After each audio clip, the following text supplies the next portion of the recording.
Welcome to this session being presented by Mrs. Prudence Amito.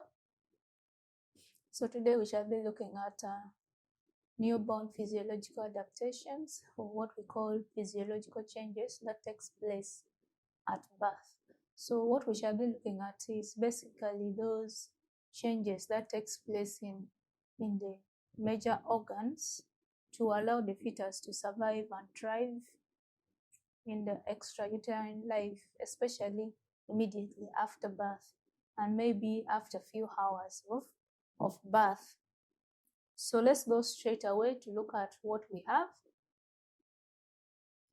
So birth involves dramatic physiological transition in several organs to enable survival and thriving in extrauterine life. I mean outside the uterus. So we have some systems which are always affected, or systems which undergoes these physiological transitions, especially the respiratory system, the cardiovascular system, hematophysic system. We have thermoregulations and hepatic system. Others would be hormonal, others can be GIT and many others, but these ones are the most important ones. So this period usually takes place around 6 to 10 hours following birth. As this adaptation, others might take up to weeks, especially the one in the cardiovascular system. So to attain full maturity, so you might find that there are some changes that will take place, but it will be just like a minor change. And for it to fully change or to close those things, they might take some time. So our goal of learning these newborn adaptations is to make sure that the fetuses or the newborn survives outside the uterus, let me say. So first we have the respiratory adaptation. So when we look at respiratory adaptation, or we look at the respiratory system itself, we want to know how is the fetus coping with respiration, breathing in and out. Remember, while it was in the uterus, it was being assisted by the placenta. So now that it's outside, intrauterine preparation, the fetus practice movements, breathing movements to strengthen respiratory muscles. So even while the fetus is still in the uterus, they try to practice breathing movements while in the uterus. It does not mean they're actually breathing, but they are practicing how to strengthen the muscles of the lungs. So we have fetal lung development.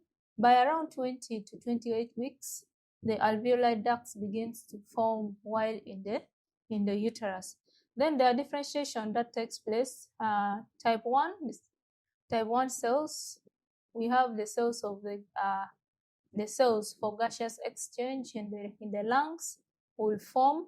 Then we have the cells which produces the surfactants will form by around 35 weeks. So you find that the development of the lung by around 35 weeks is almost at par. But the only thing that is missing is by that time the lung is filled with fluids. So at birth, what really happens is there is lung development. One of the adaptations at birth is lung development. So the first breath initiated by temperature change and textile stimulation will make the lung to expand.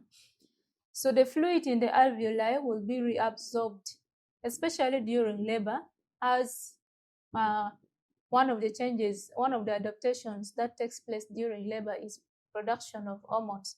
So these hormones will stimulate catecholamines that will be produced during labor to allow fluids in the alveoli to be reabsorbed in preparation to extrauterine life. So this one happens basically during labor.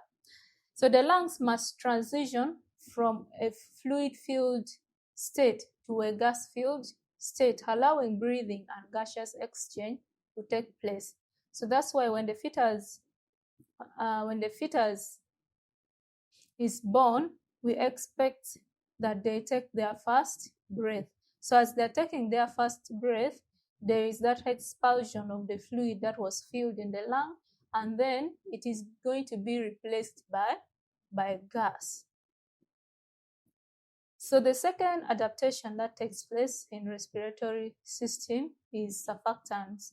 So we saw that the surfactants are already was produced already by 35 weeks while the fetus was in the uterus.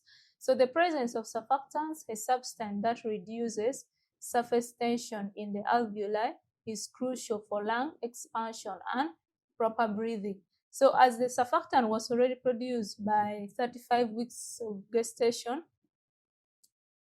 as the fetus takes its first breath, this surfactant will help to reduce surface tension and also to make sure that the lung expands and breathes properly.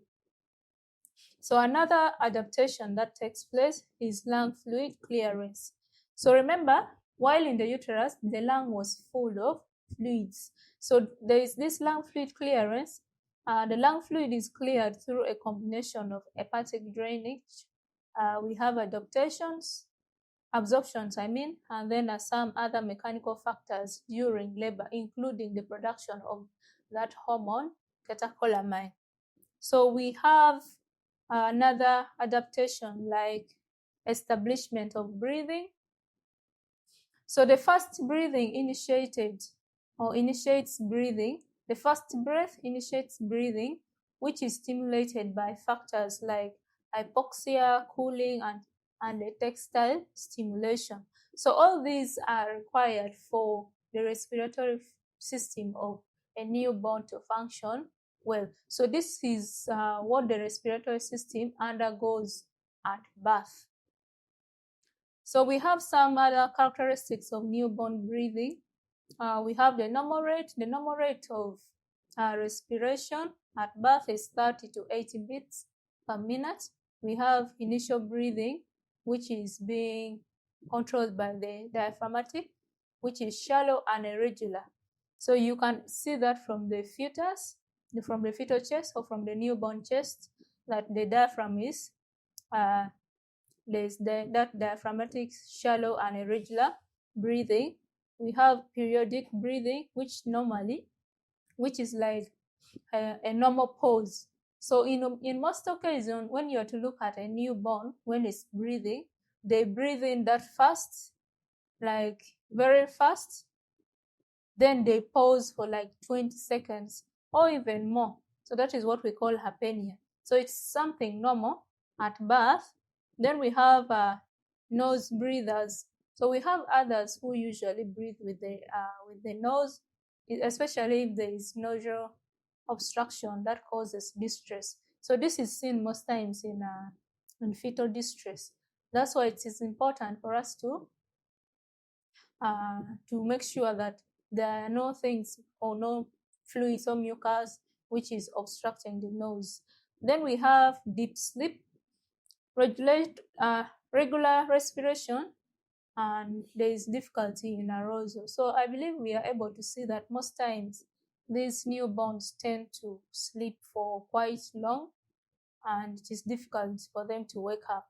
So we have REM sleep, which is irregular respiration but easy to arouse. So there are those other ones who have difficulty in respiration, and in most cases they won't sleep for a long time. So those are characteristics of newborn breathing. They are all different, but the one which is most normal is when there is a respiratory rate of 30 to 80 beats per minute. So we go to the next system, which is cardiovascular adaptation. So at birth, there is also something that happens in the cardiovascular. One of the adaptations that happens in the cardiac system is closure of the fetal shunts. So there are a lot of shunts which were opened during the intrauterine life. For example, the ductus arteriosus, and then the foramen ovale, ductus venosus, among others. So all these other bypasses, the one which is most important is this ductus arteriosus, and then the foramen ovale, which allows blood to bypass the lungs while in utero. So once the fetus is born, these two bypasses must close. So they close after birth immediately, though the one for foramen ovale might take some good weeks for the fetus to attain, for it to fully close. It would be closed, but the wall will not be very strong at that time of birth. So we have the next adaptation that happens in the cardiac system, that is changes in the circulation. So the circulatory system adapts to changes in blood flow and pressure following placental separation. So once the placenta separates, you find that there is going to be that change in the blood flow and blood pressure. So all that will affect the flow of blood in the veins and the arteries. Then another thing that happens as there is change in the circulatory system or in circulation of blood because of placental separation, this will make the cardiac system to have increased blood flow. So there is initial breath that causes decrease in pulmonary vascular resistance. So when that happens, there is increasing blood flow to the lungs. Remember, the lungs were not receiving blood in the first place. So now when the fetus is born, blood has to first go to the lungs to fill the lungs, to supply the lungs. And when that happens, it is because of that decrease in the pulmonary vascular resistance. So when that happens, it makes the blood to increase its flow towards the lungs. So all this will therefore make the circulatory system to have these changes in pressure and then blood flow. So we have, when we talk about the cardiac system, we are basically looking at the heart. So we have a normal heart rate of a newborn at birth, that is 110 to 160 beats per minute, and may dip to 80 beats per minute during deep sleep. So during deep sleep, you might find that the fetus, the newborn, the heart rate might only be 80 beats per minute. So as we are looking at the heart, we also look at the blood pressure.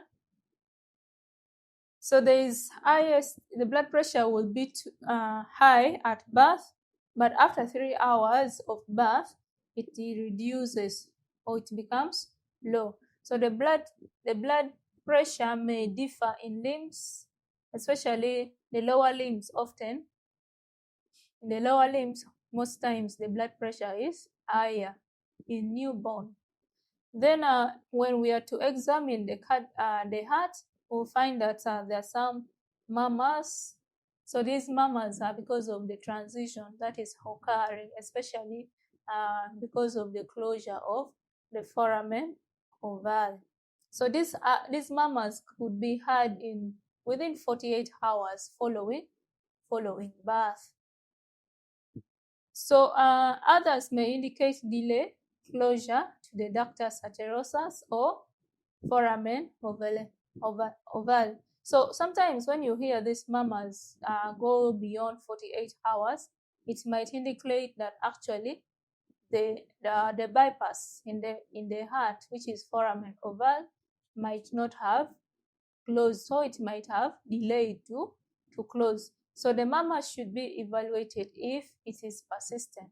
That means if you are to again reassess the newborn after 48 hours and they're still having murmurs, then you should know that there is a problem with the bypass, ductus arteriosus, and then the foramen ovale. So sometimes it may be normal if had shortly after birth. So I said the mammals are normal 48 hours after birth, but when it delays for more than that, then you should take more, do more assessment to find out.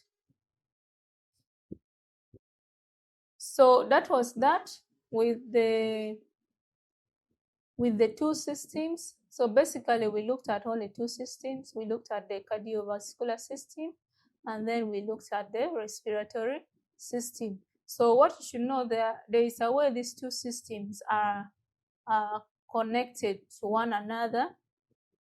And in summary, as the fetus takes its first initial breath, it causes decrease in pulmonary vascular resistance.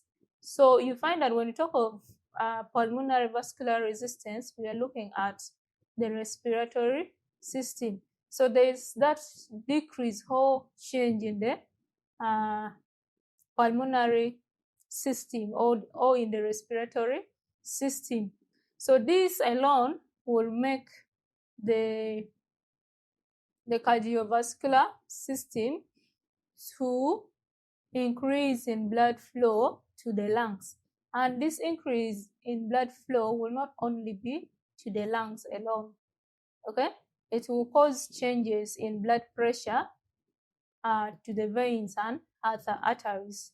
So in summary, we have connection between these two systems, the respiratory system and then cardiovascular system. So any change in respiration or change in cardiovascular will affect one another, vice versa. So thank you so much for listening to the newborn adaptations to respiratory system and then to cardiovascular system. So we shall meet to continue with the newborn adaptations to other systems.